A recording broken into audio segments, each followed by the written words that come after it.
I was humiliated.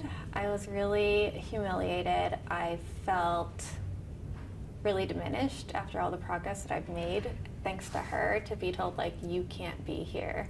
You are not welcome here. This Tucson woman says she was kicked out of a popular Mexican restaurant because of her service dog. Now she's on a mission to educate business owners and the community about common misconceptions surrounding people with disabilities. 13 News reporter Rebecca Taylor digs deeper into the requirements for service animals and their handlers.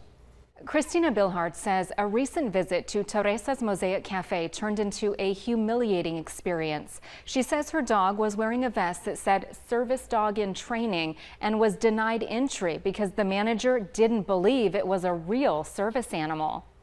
She goes with me everywhere. It's thanks to her that I'm actually walking. For 2 years, Christina Billhartz relied on a wheelchair. Now she's able to walk and drive thanks to her service dog. Like, if I'm getting dizzy, she'll notice that. She'll, like, get me somewhere safe to sit down. To celebrate her physical healing, Billhartz met family for brunch at Mosaic Cafe near Grant and Silverbell on May 18th.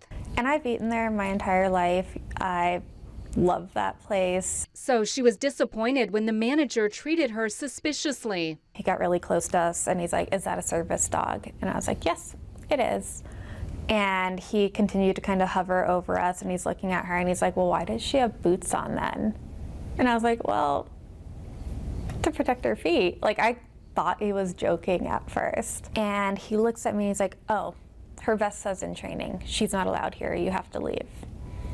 And I tried to educate him as an attorney. I'm like, "Well, that's not true." She's right. While the Americans with Disability Act focuses on fully trained service animals, Arizona law extends this protection to service animals in training. Jen Garrett, Deputy Director for the Pacific ADA Center, says there's very few places that service animals are not allowed: food prep areas, zoos, and some healthcare settings. And that would be in an infection control area of a hospital or medical center. She says a business or government entity can only ask 2 questions: if the dog is a service animal required because of a disability, and what work or task the dog has been trained to perform. But are they required to have any sort of vest on? It's a great question, and it's a common misconception.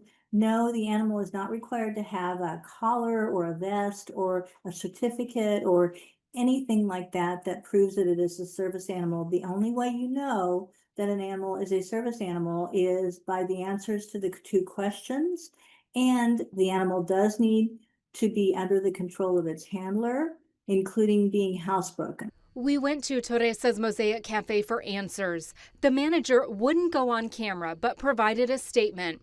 Teresa's Mosaic Cafe is a family-owned and operated local small business that has been serving the Tucson community for over 40 years. In all our years of business, this is the first complaint of its kind that we have faced. We believe that this is in large part because the safety and well-being of our customers and staff are always our foremost concern. 13 News obtained a copy of the complaint Billhartz filed with the Arizona Attorney General's Office Civil Rights Division. In it, she says the manager subjected her to harassment and intimidation, in addition to denying her service and accommodations. I want policy changes, and I want businesses throughout Arizona to know you cannot do this. You cannot treat members of the disabled community this way and get away with it. Business owners can face fines for not complying with accessibility laws. In Arizona, it's up to $5,000 for the first offense and up to $10,000 for additional violations. Private lawsuits can also be filed against the business. We'll keep following this for you. I'm Rebecca Taylor, 13 News.